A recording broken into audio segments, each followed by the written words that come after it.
جب آپ دعوت حق کے لیے کھڑے ہوں گے پہلا قدم کیا آتا ہے؟ استہزاء، تمسخر، مذاق اڑانا، جس کی میں مثال اب دینا چاہتا ہوں محمد الرسول اللہ صلی اللہ علیہ وسلم کی شخصیت سے۔ دیکھیے ہم کیا اور ہماری بساط کیا، ہم کیا مبلغ ہوں گے، کیا داعی ہوں گے، ہمارے اپنے دامن پر داغ ہوتے ہیں، لیکن یہ کہ محمد الرسول اللہ کے دامن پر کوئی داغ تھا؟ ان کو تو سارے مکے والے الصادق الامین کہتے تھے، نہایت محبوب شخصیت تھے، ان کے لیے تو جا صادق جا الامین یہ الفاظ سننے میں آتے تھے، آنکھوں کا تارا۔ لیکن جب آپ نے دعوت اب شروع کی، اب قرآن مجید میں دیکھیے کسی نے کہا مجنون ہو گئے، دماغ خراب ہو گیا، پاگل ہو گئے، اجی شاعر ہے، کچھ شعر توڑ لیتے ہیں ہم پر بہت جماتے ہیں۔ کسی نے کہا ساحر ہے، کچھ جادو سیکھ لیا، یہاں تک کہ ایسے بدبخت بھی پیدا ہوئے قرآن میں ہے ساحر کذاب، سحر کرنے والا جادوگر نہایت جھوٹا۔ یہ الفاظ کہے جا رہے ہیں کس کی شان میں؟ محمد الرسول اللہ صلی اللہ علیہ وسلم۔ قرآن میں نقل کیا گیا یا ایھا الذی نزل علیہ الذکر انک لمجنون۔ کبھی آپ نے اس کا ترجمہ سوچا؟ ہے وہ شخص، دیکھیے تصور کیجئے حضور جا رہے ہیں، تشریف لے جا رہے ہیں، کسی دعوت میں ہے، تبلیغ میں، یا ویسے ہی تشریف لے جا رہے ہیں، اور کوئی ایک جمگھٹا ہے لوگوں کا، ادھر سے فقرہ آتا ہے، تیر کی طرح لگتا ہے دل میں جا کر محمد کے صلی اللہ علیہ وسلم۔ ہے وہ شخص جس کا یہ خیال ہے کہ اس پر کوئی ذکر نازل ہو رہا ہے، ہمارے خیال میں تو تمہارا دماغ خراب ہو گیا۔ یا ایھا الذی نزل علیہ الذکر انک لمجنون کہا کرے گا۔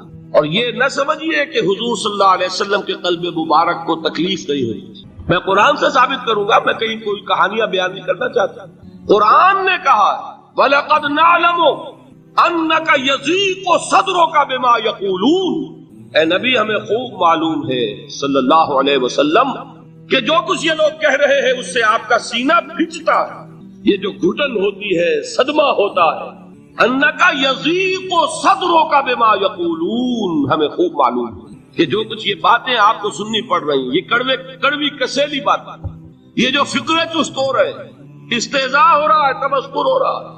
سورہ ہجر میں ہے، ایک جگہ کھڑے ہوئے لوگ قرآن کا مذاق اڑا رہے ہیں، بھائی فلاں آیت تم لے جانا، فلاں آیت میری ہوگی، اس کے ٹکڑے کر رہے ہیں، اس کے ٹکڑے حصے بکھرے کر کے ٹیما بنا کر ان آیات کا تمسخر اڑا رہے ہیں۔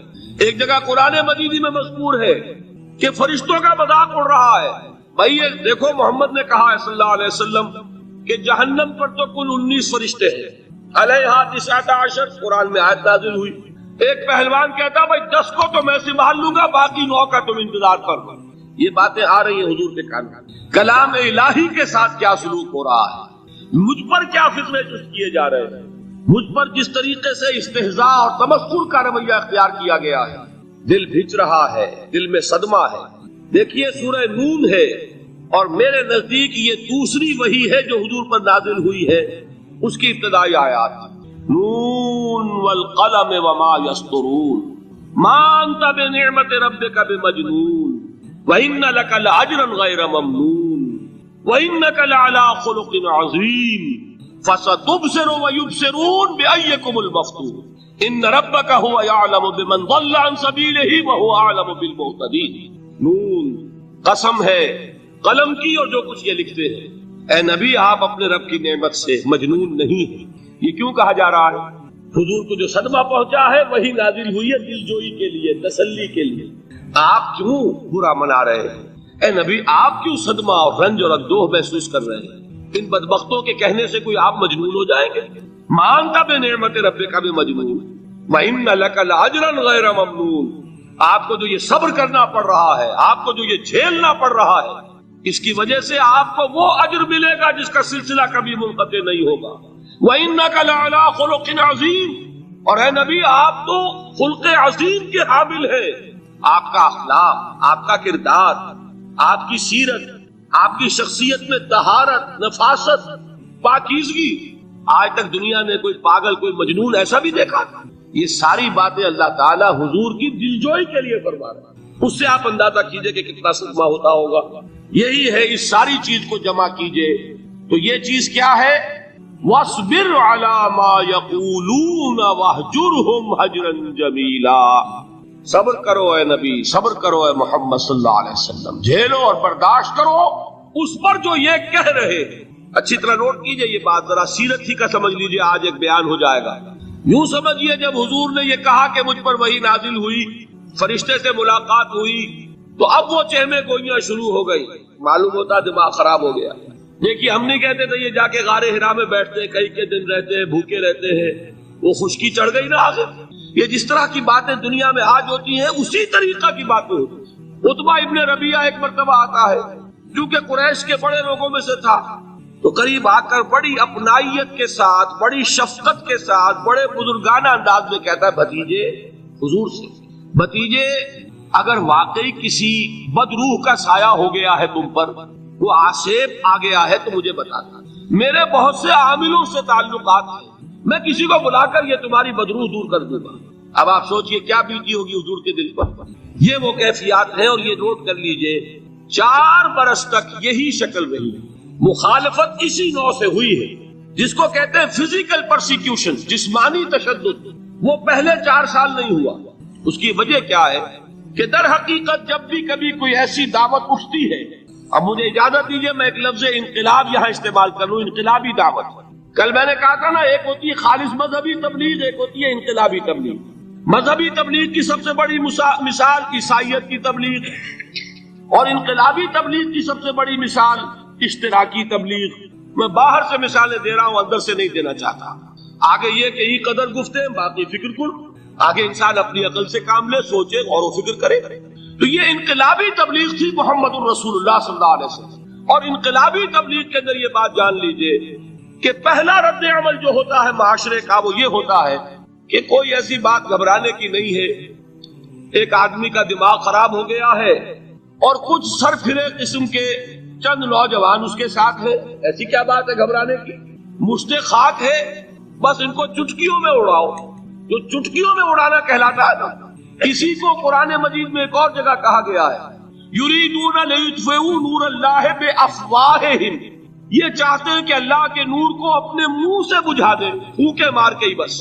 تو پہلا رد عمل جو ہوتا ہے ایک نظام کا، ایک کسی انقلابی دعوت کے خلاف، وہ رد عمل ہوتا ہے استہزاء، تمسخر، مذاق کرو، ان کو جس کو آپ انگریزی میں کہتے ہیں ڈی مورلائز کر دو، ان کی ہمتیں جو ہے وہ ٹوٹ جائے، ان کو اس طریقے سے، اسی کا نام ہے آج کل کی اصطلاح میں کیریکٹر اسیسینیشن، ان کی شخصیتیں جو ہیں ان کو داغدار کر دو، ان کا اعتبار ختم کر دو، ان کا استہزاء کرو، تمسخر کرو۔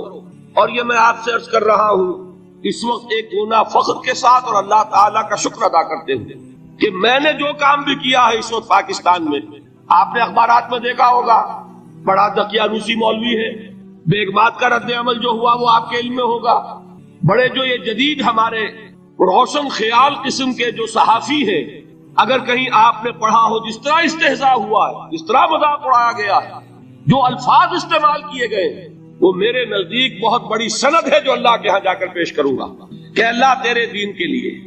میں نے اپنے گھر سے کوئی بات نہیں کہی، میں نے جو بات کہی وہ جو شریعت محمدی کی بات ہے وہ کہی۔ اگر اپنی طرف سے کہی ہو، کوئی اضافہ کیا ہو، تو اللہ تعالیٰ کی پھٹکار ہو مجھ پر اور لعنت ہو مجھ پر۔ لیکن اگر میں نے وہی کچھ کہا جو شریعت محمدی کا تقاضا ہے اور قرآن اور سنت کی بات ہے، تو پھر اگر مجھے کسی نے پاگل کہا اور کسی نے دقیانوسی کہا اور کسی نے اور فکرہ جست کیا، تو میں اس کے لیے، میں تو سمجھتا ہوں میرے لیے وہ سند ہے جو اللہ تعالیٰ کے ہاں میں جا کر پیش کروں۔ اور یہ جان لیجئے کہ وہی بات ہوتی ہے ہمیشہ، ہسٹری ریپیٹس اٹسیلف۔ وہ بات کریں گے جو حضور نے کی تھی، وہی رد عمل سامنے آئے گا جو اس وقت آئے گا۔ اس لیے کہ یہ تو جو انسانی مزاج ہے وہ نہیں بدلا، معاشرے کا انداز نہیں بدلا، وہ جو کام ہوگا اس کا رد عمل ابتدائی وہی ہوگا۔ اور اس میں در حقیقت امتحان ہوتا ہے صبر کا۔ کیا دل شکستہ ہو کر بیٹھ رہے گا انسان؟ ہمت جواب دے جائے گی، کمر ٹوٹ جائے گی، قوت ارادی اور عزیمت جو ہے مزمحل ہو جائے گی، پھونکوں سے چراغ بجھ جائے گا۔ یہ جو میں نے آیت آپ کو سنائی تھی اس کا بڑی خوبصورت کی ساتھ ترجمہ کیا ہے مولانا ظفر علی خان نے کہ نور خدا ہے کفر کی حرکت پہ خندہ زن، پھونکوں سے یہ چراغ بجھایا نہ جائے گا۔ یریدون لیطفئوا نور اللہ بافواہہم واللہ متم نورہ ولو کرہ الکافرون، یہ چاہتے ہیں کہ اپنے منہ کی پھونکوں سے اللہ کے نور کو بجھا دیں، حالانکہ اللہ تعالیٰ تو اپنے نور کا اتمام فرما کر رہے گا، خواہ ان کافروں کو کتنا ہی ناگوار ہو۔ اس کی ترجمانی ہے نور خدا ہے کفر کی حرکت پہ خنددن، پھونکوں سے یہ چراغ بجھایا نہ جائے۔ بہرحال اس مرحلے پر میں نے آپ کو 2 صبر بتائے۔ صبر کس چیز سے؟ اپنا کیریئر دنیاوی جو بھی آپ حاصل کر سکتے تھے۔ ذہین آدمی ذہانت لگائے گا تو دین کی دعوت دے گا ایٹ دی انٹلیکچوئل لیول، اور یہ بات جان لیجئے کہ یہ چیز دنیا میں کسی کمائی کا ذریعہ نہیں بن سکتی، اسے قربانی دینی پڑے گی کیریئر کی، اپنے مفادات کی، تب کام کر سکے گے۔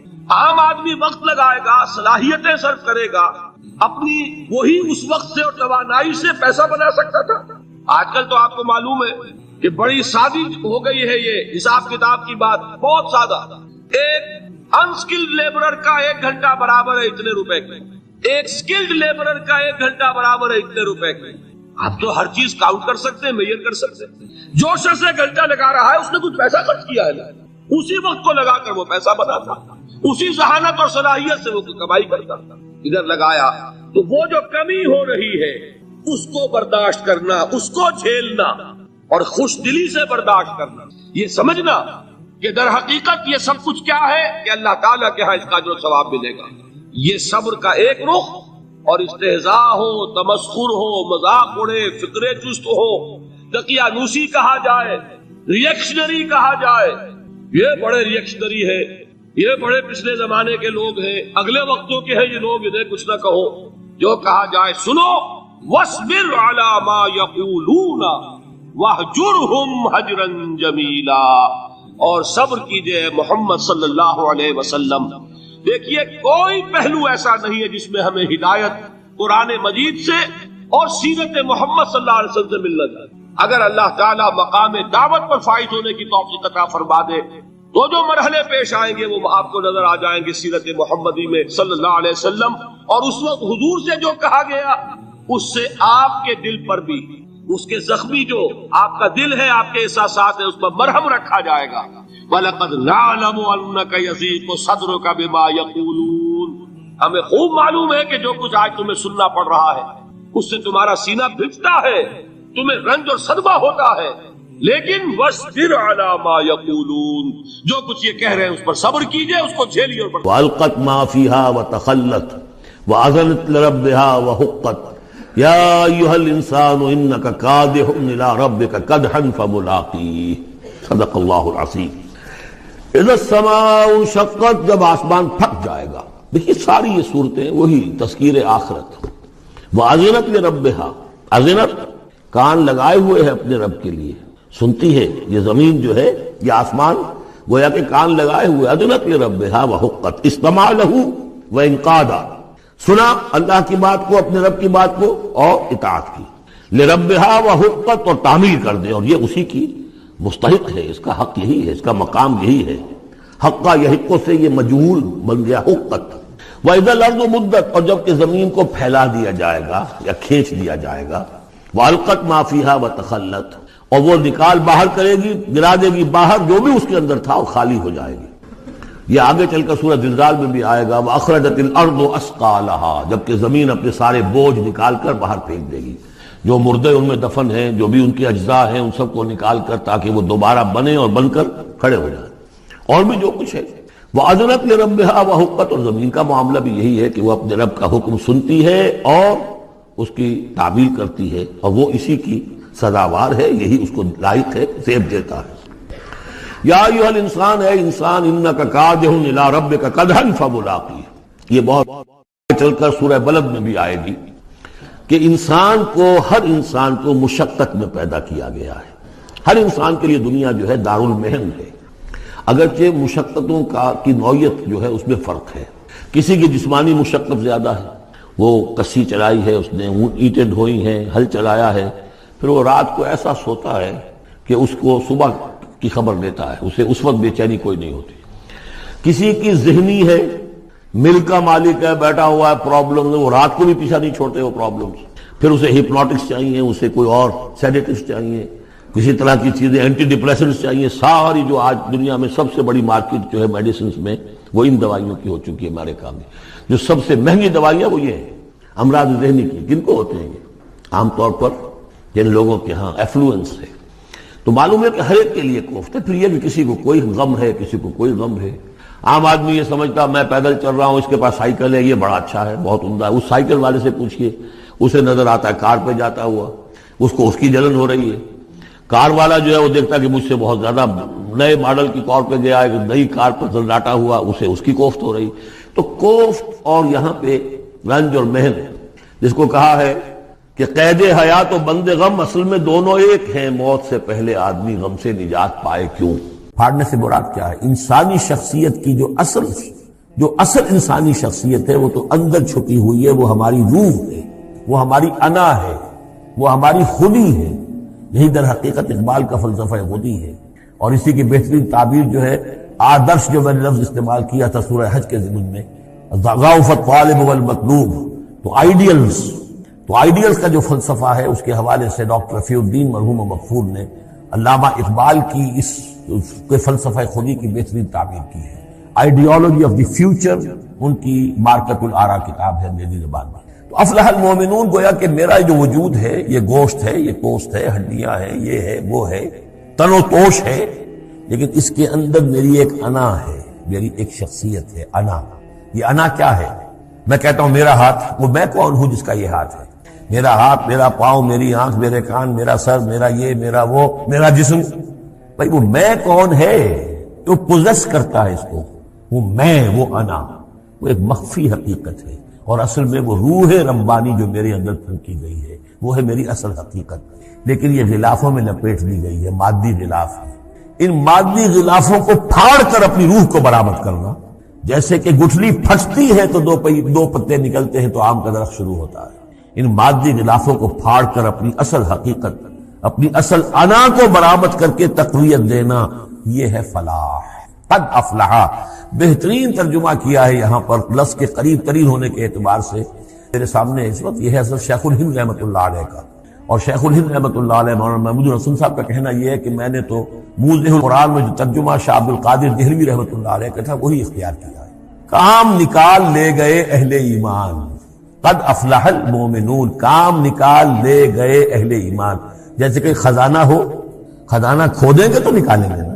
تمہارے اندر ایک خزانہ ہے، دم چیست پیامیست، شنیدی نہ شنیدی، در خاک تو یک جلوے آمیخت ندیدی، دیدن دیگر آمیست شنیدن دیگر آمیست. تمہارے اندر نور بھی ہے نور تجلی بھی اسی خاک میں پنہا، غافل تو نرا صاحب ادراک نہیں ہے. تم حیوان ہی حیوان نہیں ہو، اس میں روح ملکوتی بھی ہے، لیکن تمہاری ساری توجہ اسی حیوانی وجود پر ہے.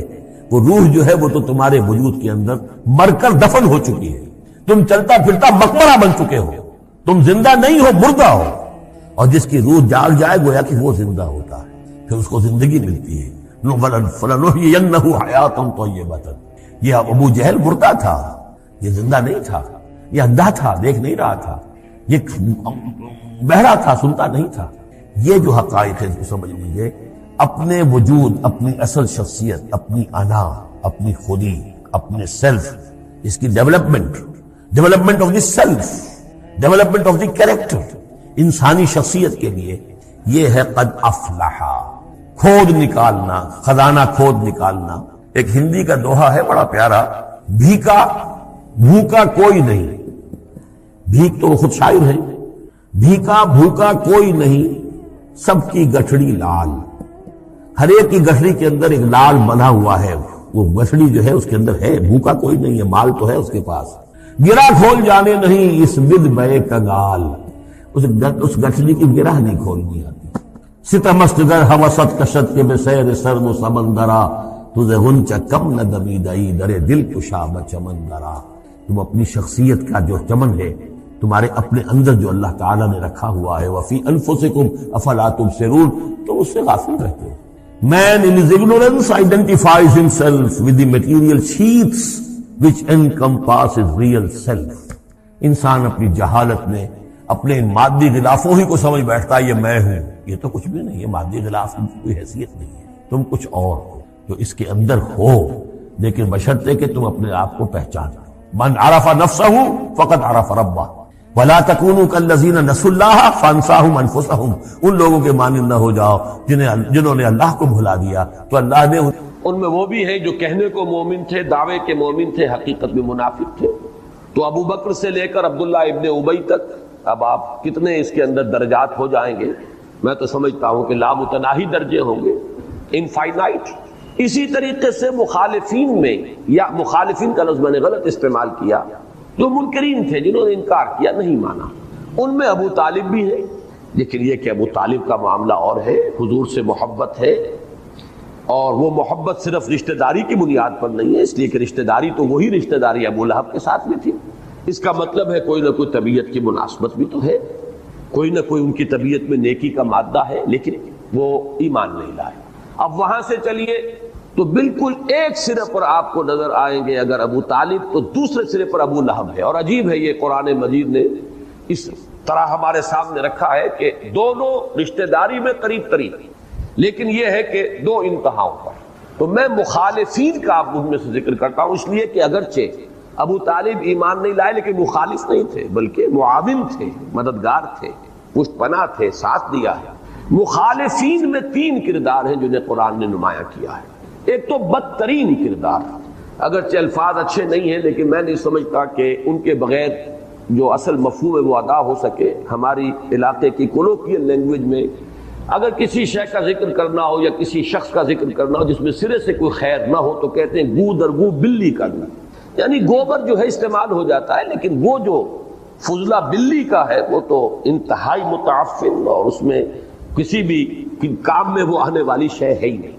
تو اس کا مصداق کامل ابو لہب تھا، کوئی خیر نہیں، مخالفت میں بھی شدید، اخلاق کے اعتبار سے انتہائی پست، نہایت بخیل، نہایت بزدل، یعنی جو بھی اس معاشرے کے اندر معروف چیزیں تھیں خیر کی، بھلائی کی، کردار کی، ان میں سے کوئی شے بھی اس شخص میں موجود نہیں، سوائے ایک بات کہ آپ کہہ سکتے ہیں کہ خوبصورت بہت تھا، بڑا سرخ انگارے کی طرح کا رنگ تھا اور بڑی بڑی آنکھیں تھیں، یہ اپنی جگہ پر ہے، باقی کوئی اور خیر جو ہے سیرت کا، کردار کا اس میں نہیں تھا، اور مخالفت میں بھی شدید ترین۔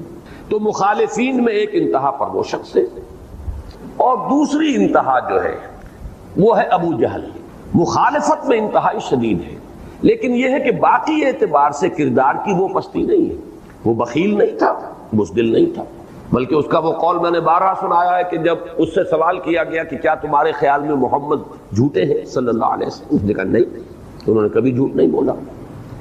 پھر جب سوال کیا گیا پلٹ کر تو پھر کیوں نہیں مانتے انہیں، کیوں نہیں مان لاتے، تب اس نے صاف کہا کہ بھئی ہمارے اور بنو ہاشم کے درمیان ایک مسابقت اور مقابلہ چل رہا تھا، انہوں نے سخاوتیں کی، ہم نے ان سے بڑھ کر کی، انہوں نے کھانے کھلائے، ہم نے ان سے زیادہ کھلائے، ہمارے دسترخوان اور لمبے ہوئے، تو ابھی تک تو ہم کندھے سے کندھا ملائے چلے آ رہے ہیں، اب اگر ان کی نبوت مان لیں تو گویا کہ ہم تو ہمیشہ کے لیے غلام ہو جائیں گے، یہ مجھے قبول نہیں۔ تو give the devil is due کہ کم سے کم اس نے بات سچی کی ہے، اس نے جھوٹ کا الزام محمد رسول اللہ صلی اللہ علیہ وسلم پر نہیں لگایا، بلکہ اس شخص کے اندر ایک قومی عصبیت تھی بے پناہ، جہاں یہ ایک مسابقت جو تھی قبائلی جو ہوتی ہے، اس کے علاوہ قومی عصبیت، اس نے حضور پر ایک ہی الزام لگایا ہے، اور وہ الزام یہ تھا کہ اس شخص نے ہماری قبائلی جمعیت کو منتشر کر دیا، باپ کو بیٹوں سے جدا کر دیا، بھائی کو بھائی سے علیحدہ کر دیا، شوہر کو بیوی سے جدا کر دیا۔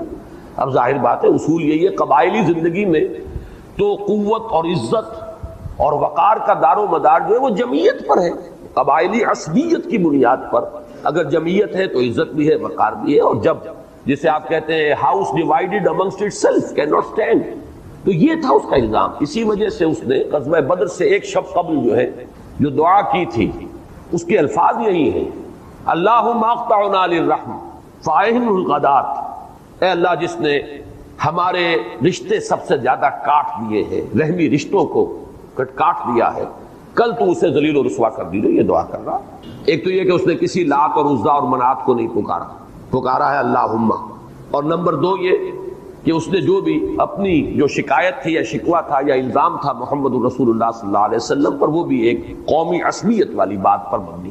تیسری بات یہ کہ بزدل نہیں تھا، بلکہ اس نے اپنے معبودان باطل کے لیے یا نظریہ باطلہ کے لیے گردن کٹوا دی، اور کٹوائی بھی اس شان سے کہ جب گردن کاٹی جا رہی تھی تو جو جان ابھی رمق باقی تھی اس میں اس کے منہ سے جو الفاظ نکلے وہ یہ کہ ذرا نیچے سے گردن کاٹنا، تاکہ جب نیزے پر چڑھاؤ تو معلوم ہو سردار کی گردن ہے، اونچی گردن ہے۔ اب یہ کردار جو ہے وہ یہ جب ہم پڑھیں گے سورہ علق تو میں تفصیل سے عرض کروں گا کہ یہ ایسا کردار ہے، بلکہ میں ایک جملہ ابھی عرض کر دوں کہ ان اعتبارات سے حضرت عمر ایمان لانے سے قبل، اور یہ بھی عمر اس کا نام ہے، عمر ابن ہشام، ابو جہل جو ہے عمر ابن ہشام، اور وہ ہے عمر ابن الخطاب، ایمان لانے سے قبل حضرت عمر کی بالکل مساوی شخصیت ہے، کردار، مزاج، استاد طبع، نسلی برتری کا احساس، قبائلی عصبیت، پھر یہ کہ حضور کی دشمنی، وہ بھی قتل کرنے کے ارادے سے آئے تھے، یہ تمام چیزیں بالکل مشترک ہیں، پھر یہ کہ بہادری، شجاعت، یہ سب تمام چیزیں مشترک ہیں، اور یہی وجہ ہے، ثبوت اس کا یہ ہے، بعض لوگوں کو میری یہ بات بہت ناپسند ہوتی ہے، لیکن یہ کہ اللہ کا شکر ہے کہ میرے پاس تو ثبوت موجود ہے حضور کے قول کا۔ حضور نے ان دونوں کو پیش کیا تھا اللہ کے سامنے کہ پروردگار، عمر ابن الخطاب اور عمر ابن ہشام میں سے کسی ایک کو تو ضرور میری جھولی میں ڈال دے۔ یعنی یہ وہ لوگ ہوتے ہیں کہ جو اگر باطل پر ہیں تو بھی کھلم کھلا مخالفت ہے، برملا مخالفت ہے، سامنے کا وار ہے، اور پھر یہ کہ وہ اپنے باطل نظریات کے لیے قربانیاں دینے کو تیار ہے، گردن کٹانے کے لیے تیار ہے، بزدلی نہیں ہے، وہ مال کی محبت نہیں ہے کہ جو ہر دور میں ہر معاشرے میں ایک برائی سمجھی گئی ہے۔ یہ چیزیں جو ہیں اس اعتبار سے وہ ہم وزن شخصیتیں تھیں۔ یہ بات دوسری ہے، اللہ نے عمر بن الخطاب کو چن لیا اور وہ اب عمر فاروق بن گئے رضی اللہ تعالی عنہ، یہ مردود و مقبول ہوا۔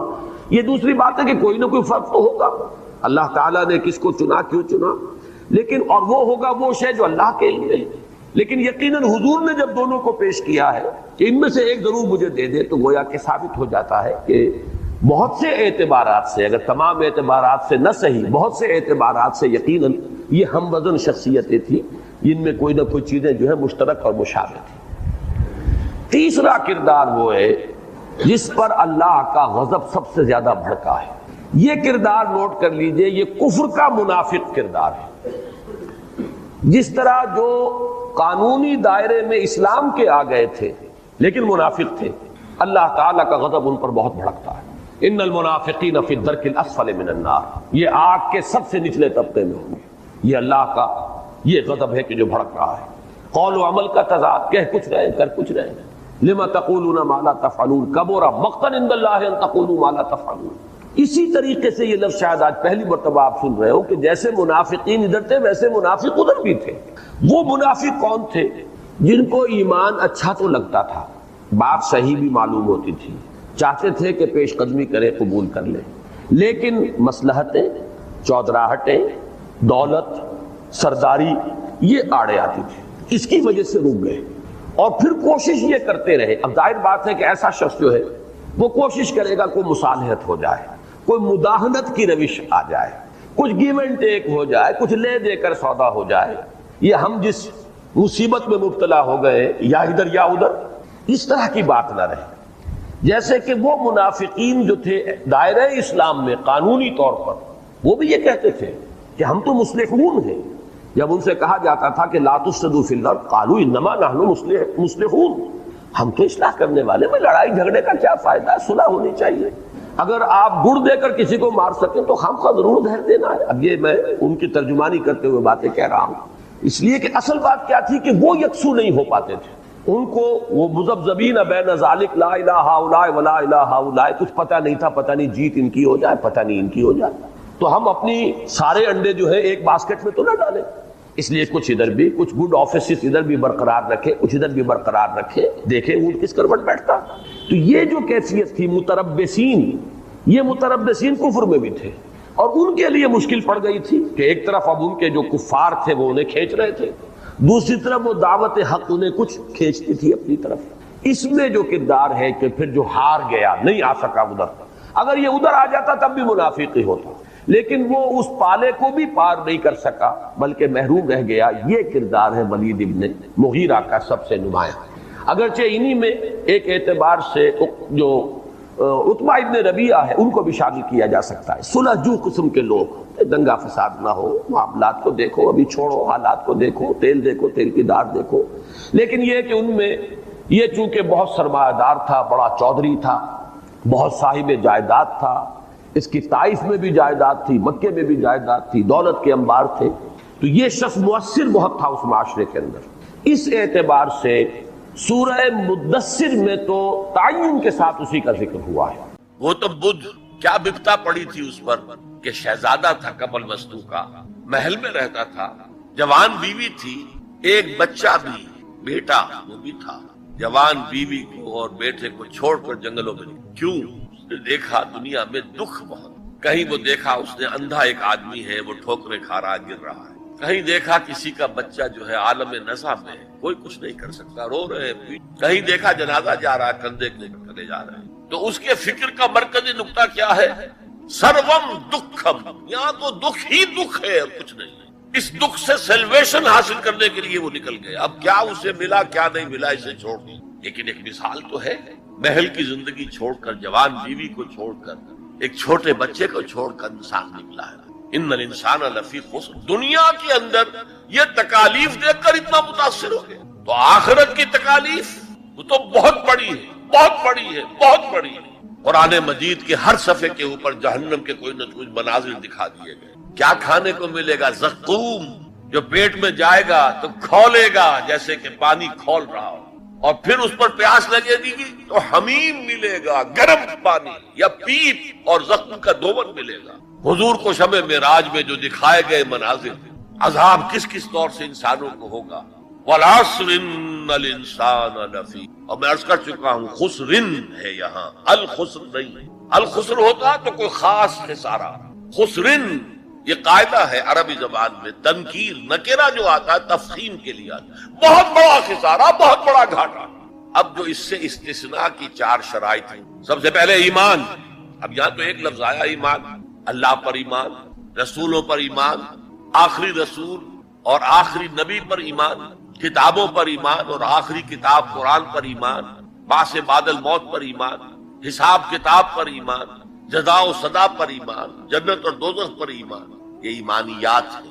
میں نے عرض کیا تھا یہ ایک عنوان ہے، کتنی لمبی لمبی بحثیں قرآن مجید میں ان میں سے ہر ایک چیز کے بارے میں آئی ہیں مکی سورت، لیکن اس وقت جو بات میں آپ کو بتانا چاہتا ہوں، وقت کم ہے، اس ایمان کے دو لیول سمجھ لیجئے، یا دو قسمیں سمجھ لیجئے، یا دو ایسپیکٹ سمجھ۔ اور یہ مجھے امید ہے کہ بہت سے حضرات نے بچپن میں یاد کیا ہوگا، ایمان مجمل، آمنت باللہ کما ہوا باسمائہ وصفاتہ وقبلت جمیع احکامہ، اقرار باللسان وتصدیق بالقلب۔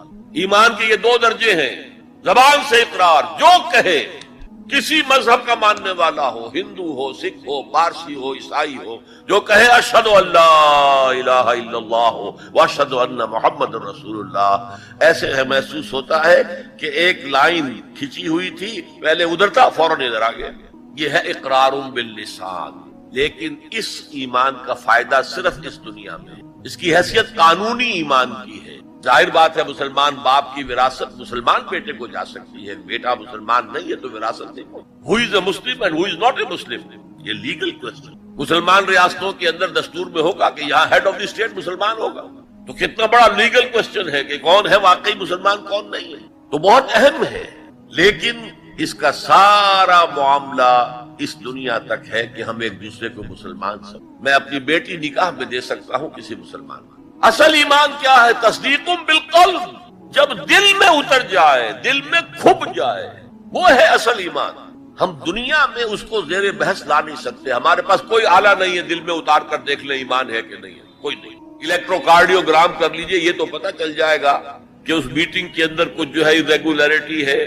اینجیو پلاسٹی کر لیجئے، معلوم ہو جائے گا کہ اتنی وینز بلاکڈ ہے۔ بس دل میں ایمان ہے یا نہیں، اس کا کوئی ذریعہ ہمارے پاس نہیں۔ لہذا دنیا میں ہم ایمان پر بحث ہی نہیں کر سکتے، ہم کسی کے بارے میں یہ نہیں کہہ سکتے یہ صاحب ایمان ہے اور یہ نہیں ہے۔ ہاں مسلمان ہے تو مسلمان کے جو حقوق ہیں وہ اسے ملیں گے، وہ فاسق بھی ہو تو مسلمان ہے، فاجر بھی ہو تو مسلمان ہے، متقی ہو تب بھی مسلمان ہے، نیک ہو عبادت گزار ہو تب بھی مسلمان ہے۔ اور لیگلی اور کانسٹیٹیوشنلی ان میں کوئی فرق نہیں ہے۔ المسلم کفو لکل مسلم، امام ابو حنیفہ رحمۃ اللہ علیہ کا قول بہت اہم ہے۔ اتنی اہمیت تو اس کی ہے کہ ذرا سی ایک خطا ہو گئی تھی حضرت اسامہ ابن زید سے، حضور کو بہت محبت تھی اسامہ سے، اپنے پوتے کی طرح سمجھتے تھے، اس لیے کہ زید کو تو اپنا بیٹا بنایا ہوا تھا، زید ابن حارثہ۔ وہ تو بعد میں جب آیت اتری کہ یہ کوئی منہ بولا بیٹا اسلام میں کوئی شے نہیں ہے، ورنہ پہلے انہیں کہتے تھے زید ابن محمد، اس کے بعد دوبارہ وہ زید ابن حارثہ رہ گئے، لیکن محبت کتنی تھی زید سے۔ اور اس اعتبار سے گویا کہ حضرت اسامہ ابن زید وہ تو حضور کے پوتوں کے مانے، ان سے غلطی ہو گئی. ایک جنگ میں ایک کافر کے ساتھ مقابلہ ہوا دو بدو. اس کافر نے جب سمجھا کہ میری تو بس ہو گئی، اب میں مزید مقابلہ نہیں کر سکتا، اب میری جان اس کے ہاتھ میں ہے، اسامہ کے ہاتھ میں، انہوں نے پڑھ دیا کلمہ اشہد ان لا الہ الا اللہ واشہد ان محمد رسول. انہوں نے یہی سمجھا جو ہم ہوتے تو سمجھتے کہ جان بچانے کا ہیلا کر رہا ہے، لہذا گردن اڑا دی. کچھ دل میں اپنے خدشہ سا رہا، یہ صحیح کام کیا میں نے یا نہیں، یا ہو سکتا ہے حضور کو کسی اور ذریعے سے اطلاع پہنچی. طلب فرمایا اسامہ یہ تم نے کیا کیا؟ حضور اس نے جان بچانے کے لیے کلمہ پڑھا تھا، آپ نے نہیں کہا کہ تم غلط کر رہے ہو. ہلا شققت قلبہ، تم نے اس کا دل چیر کے کیوں نہیں دیکھ لیا؟ یعنی نہ تم دل چیر کے دیکھ سکتے ہو، کیا تمہیں معلوم ہے؟ کیسے کہہ سکتے ہو یقین سے کہ اس نے جان بچانے کو کلمہ پڑھا؟ اور اے اسامہ کیا کرو گے قیامت کے دن جبکہ یہ کلمہ تمہارے خلاف استغاثہ لے کر آئے گا؟ تو اس کی بھی بہت بڑی اہمیت ہے. دنیا میں پورا لیگل اینڈ کانسٹیٹیوشنل نظام اسلام پر قائم ہے، اقرار باللسان پر قائم ہے، لیکن اصل ایمان دل میں. یہ سورہ حجرات میں فرمایا گیا جو اس موضوع پر قرآن حکیم کی اہم ترین آیات، آیت نمبر 14 ہے یہ. قالت الاعراب آمنا قل لم تؤمنوا ولكن قولوا اسلمنا. اے نبی یہ بدو جو ہے یہ کہہ رہے ہیں ہم ایمان لے آئے، دعویٰ کر رہے ہیں ایمان کا. آپ ان سے کہہ دیجئے تم ایمان ہرگز نہیں لائے ہو، یوں کہو کہ ہم مسلمان ہو گئے ہیں، ہم نے اطاعت قبول. ولما يدخل الايمان في قلوبكم، ابھی تک ایمان تمہارے دلوں میں داخل نہیں ہوا. اللہ تو کہہ سکتا ہے نا. یہ کون سے بدو تھے؟ اصل میں جان لیجئے اذا جاء نصر اللہ والفتح ورأيت الناس يدخلون في دين الله افواجا. جب حضور کو آخری فتح حاصل ہو گئی تو اب تمام قبیلوں نے باہم مشورہ کیا اپنی اپنی جگہ پر. It's no use resisting now, اب ہم مزید جو ہے محمد کا راستہ روک نہیں سکتے صلی اللہ علیہ وسلم، چلو چلے. اور چل کر اسلام لے آیا. اب اس وقت جو اسلام لائے لوگ، ان کی تین حالتیں ہو سکتی تھی. ایک تو یہ کہ واقعی ایمان دیانت کے ساتھ، شعور کے ساتھ، خلوص کے ساتھ ایمان لائے تو وہ مومن ہو گئے. اور ایسا بھی ہو سکتا ہے کچھ لوگوں نے سوچا کہ اب تو ہمارا بس جو ہے نہیں چل رہا ہے، ابھی تو دبک جاؤ ذرا، پھر موقع کا انتظار کر کے کھڑے ہوں گے دوبارہ اور پھر ہم ان کو ختم کر دیں گے. جیسے کہ ہوا حضور کے انتقال کے بعد کتنے بڑے بڑے فتنے اٹھے، جھوٹے نبی کھڑے ہو گئے، مانعین زکوٰۃ کھڑے ہو گئے. تیسرا کہ نہ تو مثبت طور پر ان کے دلوں میں ایمان تھا، نہ منفی طور پر دھوکہ دینا مقصود تھا. بس ٹھیک ہے سب جا رہے ہیں ہم بھی ایمان لے آتے ہیں. نہ ایمان نہ نفاق. وہ پہلے جنہوں نے دھوکہ دینے کے لیے اور ٹائم گین کرنے کے لیے اور اس لیے کہ اب ہمارا بس نہیں چل رہا ہے، پھر دیکھیں گے پھر کھڑے ہوں گے، جو انہوں نے یہ کیا وہ منافق. جو صدق دل سے ایمان لائے وہ مومن. درمیان میں وہ جو رہ گئے وہ مسلم تو ہے، منافق بھی نہیں ہے، مومن بھی نہیں. اس بحث پر ایک عنوان قائم کیا ہے امام ابن تیمیہ نے، اثبات الاسلام بغیر الایمان، بغیر ایمان کے اسلام کا اثبات.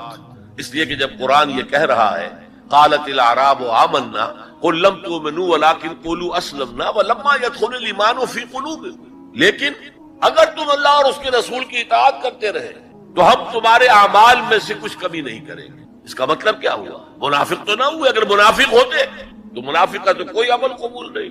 لہذا نہ مومن نہ منافق بلکہ مسلم، صرف مسلم. آج کے مسلمانوں کا آپ اگر جائزہ لیں، تجزیہ کریں، عظیم اکثریت 1,00,000 میں سے 99,999 اس کیٹیگری میں فال کریں. ایمان کہاں ہے؟ یقین کہاں ہے؟ ہر شخص اپنے گریبان میں جھانکے مرنے کے بعد جی اٹھنے کا یقین ہے؟ کیا یقین ہے کہ اصل زندگی آخرت کی زندگی ہے؟ وَإِنَّ الدَّارَ الْآخِرَةَ لَهِيَ الْحَيَوَانُ. یقین ہے کہ یہ قرآن اللہ کا کلام ہے. سورہ واقعہ کی آیات أَفَبِهَذَا الْحَدِيثِ أَنْتُمْ مُدْهِنُونَ وَتَجْعَلُونَ رِزْقَكُمْ أَنَّكُمْ تُكَذِّبُونَ. تم اپنے عمل سے قرآن کی تکذیب کر رہے ہو، کہتے تھے ہو قرآن اللہ کا کلام ہے، ہمارا عقیدہ ہے. اللہ نے سود کو حرام کیا، تم سودی کاروبار کر رہے ہو. ما آمن بالقرآن من استحل محارمہ. کوئی ایمان نہیں ہے قرآن پر اس شخص کا جس نے اللہ کی حرام کردہ شے، قرآن کی حرام کردہ شے کو اپنے لیے جائز ٹھہرا لیا. تو یہ ایمان ہے اصل میں وہ شے جو دل میں داخل. چنانچہ یہاں تو نفی کی گئی نا اس کی. تم اپنے آپ کو مسلمان کہہ سکتے ہو، مومن نہیں. لیکن صحابہ کرام جو سچے اور پکے مومن تھے ان کے بارے میں کیا فرمایا؟ وَلَكِنَّ اللَّهَ حَبَّبَ إِلَيْكُمُ الْإِيمَانَ وَزَيَّنَهُ فِي قُلُوبِكُمْ. اللہ نے تمہارے نزدیک ایمان کو محبوب کر دیا ہے اور اسے تمہارے دلوں کے اندر کھبا دیا ہے، مزین کر دیا ہے، منور کر دیا ہے تمہارے دلوں کو۔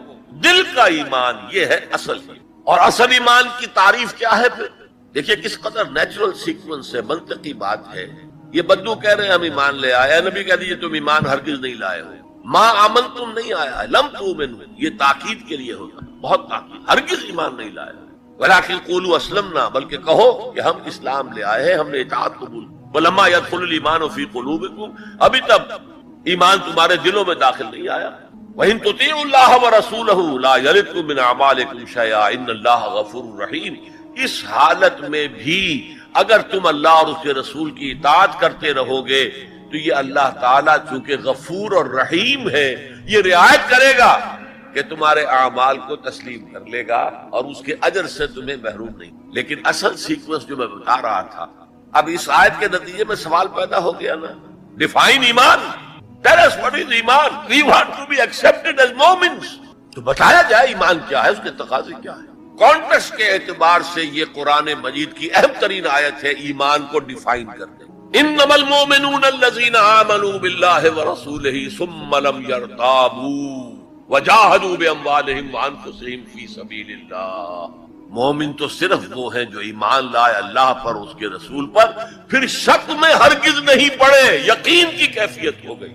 ابھی آپ نے سورہ تکاثر سنی تھی، عین الیقین، علم الیقین، ایک تیسرا درجہ اور ہے حق الیقین۔ یقین کے بھی 3 درجے ہیں، معمولی بات نہیں ہے۔ ایک ہے حدیث میں جسے کہا گیا احسان، حضرت جبرائیل نے حضور سے پوچھا اخبرنی عن الاحسان، آپ نے فرمایا ان تعبد اللہ، ایک روایت میں ان تعمل للہ ہے، تیسری روایت میں ان تخشى اللہ کانک تراہ فإن لم تکن تراہ فإنہ یراک۔ احسان یہ ہے کہ تم اللہ کی عبادت کرو یا اللہ کے لیے عمل کرو، بھاگ دوڑ کرو، یا اللہ کا خوف تمہارے دلوں میں ہو، اس طرح گویا کہ تم اللہ کو اپنی آنکھوں سے دیکھ رہے ہو۔ یہ احسان، یقین کا وہ درجہ۔ تو انما المؤمنون الذين آمنوا بالله ورسوله ثم لم يرتابوا، پھر انہوں نے شک ہرگز نہیں کیا، وجاهدوا باموالهم وانفسهم في سبيل الله، اور پھر جہاد کیا انہوں نے اپنے مالوں کے ساتھ، اپنی جانوں کے ساتھ اللہ کی راہ۔ یہ ذرا تفصیل طلب مسئلہ ہے، جہاد سے مراد کیا ہے، کسی اور موقع پر انشاءاللہ اس پر روشنی ڈالوں۔ لیکن اس وقت موضوع کے اعتبار سے کیا بات تھی کہ ایمان کے 2 درجے ہیں، ایک ایمان قانونی ہے جو اقرار باللسان پر مبنی، ایک ایمان حقیقی ہے جو قلبی یقین سے عبارت ہے۔ اب ایک نیا مسئلہ سامنے آتا ہے، آیا اعمال ایمان کا حصہ ہے یا ایمان پر مستزاد کوئی حقیقت ہے اعمال صالحہ؟ کیونکہ اگلی شرط کیا ہے، وَعَمِلُوا الصَّالِحَاتِ إِلَّا الَّذِينَ آمَنُوا وَعَمِلُوا الصَّالِحَاتِ۔ اب اس میں آپ کو شاید حیرت بھی ہوگی، ہمارے 2 سب سے بڑے امام اس میں بالکل متضاد آراء رکھتے ہیں۔ امام ابو حنیفہ کہتے ہیں عمل ایمان کا حصہ نہیں ہے، وہ ایک علیحدہ ایڈیشنل چیز، اور وہ نہ گھٹتا ہے نہ بڑھتا ہے، ایک سٹیٹ میں رہتا ہے۔ یہ ہے رئیس الفقہاء اور سید المحدثین امام بخاری کہتے ہیں الایمان قول وعمل ویزید وینقص، ہے نا متضاد بات۔ ایمان تو قول اور عمل کے مجموعے کا نام ہے، عمل صالح ایمان کے اندر انہیرنٹلی موجود ہے، اور یہ گھٹتا بھی ہے بڑھتا بھی ہے۔ اصل میں ان دونوں میں تطبیق کیا ہے یہ سمجھ لیں، کوئی بھی غلط نہیں کہہ رہا۔ امام ابو حنیفہ فقیہ ہے، ان کا ذہن قانونی ہے، قانونی ایمان عمل سے علیحدہ ایک شے ہے۔ گناہ کبیرہ کا مرتکب بھی کافر نہیں ہوتا، عمل علیحدہ شے۔ چوری کیا ہاتھ کاٹ دو لیکن وہ کافر نہیں ہو گیا۔ شادی شدہ نے زنا کیا ہے، اس کو سٹوننگ کر کے اس کو مار دو، لیکن اس کی نماز جنازہ پڑھنی ہوگی، ہے مسلمان، کافر نہیں۔ اس اعتبار سے وہ قانونی ایمان علیحدہ ہے، عمل علیحدہ، اور یہ قانونی ایمان نہ گھٹتا ہے نہ بڑھتا ہے۔ یہ تو ایک سٹیٹس ہے جو آپ کو کانسٹیٹیوشنلی لیگلی حاصل ہو گیا ہے، اس میں کوئی کمی بیشی نہیں ہوگی۔ سادہ ترین مثال یہ ہے، ایک باپ کے 2 بیٹے تھے، ہے ایک بڑا متقی ہے، تہجد گزار ہے، نیک ہے، عابد ہے، زاہد ہے، ایک فاسق و فاجر ہے، لیکن ہے مسلمان۔ کیا وراثت میں اس متقی کو زیادہ حصہ ملے گا اور فاسق و فاجر کو کم ملے گا؟ نہیں، لیگلی دے آر ایکول۔ المسلم کف لکل مسلم، ہر مسلمان دوسرے تمام مسلمانوں کے برابر ہے. لیگل سٹیٹس یہ برابر ہے، جامد ہے، یہ نہ گھٹتا ہے نہ بڑھتا ہے. حالانکہ ایمان کا گھٹنا بڑھنا، وہ حقیقی ایمان کی بات کر رہے ہیں. امام ابو حنیفہ قانونی ایمان کی بات کر رہے ہیں، امام بخاری حقیقی ایمان کی بات کر رہے ہیں. یہ تو ہر ایک کا تجربہ ہے. یہ ایمان جو ہے گھٹتا بھی ہے بڑھتا بھی ہے. قرآن پڑھیے، ایمان آپ کو خود محسوس ہوگا کہ اس کی حرارت